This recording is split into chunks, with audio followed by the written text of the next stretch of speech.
नमस्कार दोस्तों, life and new pregnancy channel में आपका बहुत-बहुत स्वागत है। गर्भावस्था में कई बार आप कुछ ऐसी गलतियां कर देती हैं जिससे गर्भ में शिशु को नुकसान हो सकता है और वो एक दबने वाली स्थिति में आ जाता है। तो इस वीडियो में हम उन्हीं सब पोजीशंस के बारे में बात करेंगे जो कि आप शायद जाने अनजाने में करते हैं और जिससे शिशु के ऊपर दबाव पड़ता है। शिशु के लिए इस तरीके का दबाव बिल्कुल भी सही नहीं है। शिशु बहुत नाजुक होता है और उसकी सुरक्षा की ज़िम्मेदारी आपके ऊपर होती है। नंबर पहली गलती गर्भवती महिलाएँ ये करती हैं कि वो अपने सोने की आदतों को बदलती नहीं हैं। कुछ गर्भवती महिलाओं को आदत होती है पेट के बल सोने की या फिर पीठ के बल सोने की और ये दोनों ही आदतें बहुत ज़्यादा गलत हैं। अगर हम बच्चे के पॉइंट ऑफ व्यू से देखें, तो अगर आप पेट के बल सोते हैं, तो आप बच्चे को दबा रहे होते हैं। हालाँकि बच्चा गर्भ के अंदर एमनियोटिक थैली के अंदर होता है और एमनियोटिक थैली में जो एमनियोटिक फ्लूइड होता है, उससे बच्चे को सुरक्षा मिलती है। लेकिन अगर आप स्वयं ही अपने पेट को प्रेशराइज़ करेंगे, तो वो जो दबाव है, वो एमनियोटिक फ्लूइड से भी होता हुआ बच्चे तक पहुँचता है और उससे बच्चे को तकलीफ़ होती है। साथ ही में ये एक ऐसी पोज़ीशन होती है, जिसमें आप बच्चे तक खून के प्रवाह को रोकते हैं और खून के प्रवाह से ही बच्चे को भोजन मिलता है, उसको जीने के लिए ऑक्सीजन मिलती है। तो ऐसी स्थिति में जब आप लेटते हैं, तो बच्चे को आप तकलीफ़ में डाल रहे होते हैं। उसी तरीके से दोस्तों अगर आप पीठ के बल लेटते हैं, तो वो भी बहुत हानिकारक सिचुएशन होती है। इस स्थिति में भी आप बच्चे के लिए ब्लड की सप्लाई को रोक रहे होते हैं। साथ ही में जब आप पीठ के बल लेटते हैं, तो बच्चे का पूरा भार जो कि अंतिम समय में बहुत ज़्यादा हो चुका होता है, वो आपके पीठ के ऊपर पड़ता है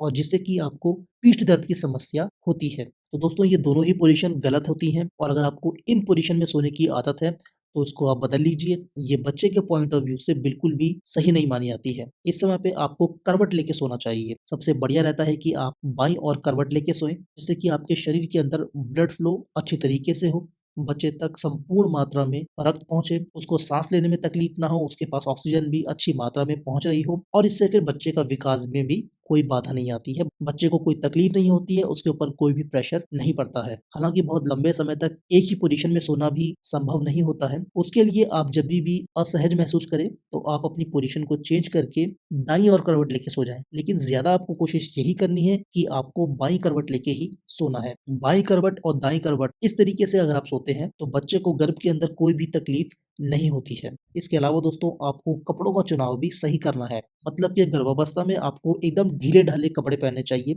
सूती वस्त्र पहनने चाहिए। अगर आप बहुत टाइट वस्त्र पहनते हैं, तो भी बच्चे के ऊपर एक दबाव आता है। पेट के ऊपर कुछ भी टाइट नहीं बाँधना है। ऐसा पुराने समय में कहते थे कि अगर गर्भवती महिला अपने पेट को टाइटली बाँधती है, तो उसका निशान जो होता है बच्चे के शरीर में कहीं न कहीं पे आ जाता है। हालाँकि इस बात का कोई तथ्य नहीं है, लेकिन फिर भी आपको जो कपड़े पहनने चाहिए वो एकदम ढीले-ढाले ही पहनने चाहिए। फिर गर्भवती महिलाएँ कई बार ऐसी गलती भी करती हैं कि उठते समय और बैठते समय बिना किसी सपोर्ट के ये काम करती हैं या फिर बहुत जल्दबाजी में उठती हैं या बैठती हैं। ऐसे करने से भी क्योंकि बैठते या फिर उठते समय आपके शरीर में जो एकदम से चेंज होता है, उससे ब्लड फ्लो या तो फिर बाधित होता है या फिर एकदम से तेज होता है और ये दोनों ही सिचुएशन बच्चे के पॉइंट ऑफ व्यू से बिल्कुल भी सही नहीं होती है। इन सभी चीज़ों से बच्चे के ऊपर एक प्रेशर आता है, एक दबाव पड़ता है, जिससे बच्चा विचलित होता है, दिक्कत में आता है। तो दोस्तों ये सब बातों का आप ख्याल रखिए क्योंकि ये कुछ गलतियाँ हैं जो जाने-अनजाने में गर्भवती करती हैं, लेकिन दिक्कत गर्भ के अंदर बच्चा उठाता है। वीडियो अगर आपको अच्छी लगी हो तो लाइक बटन को अवश्य प्रेस करिएगा।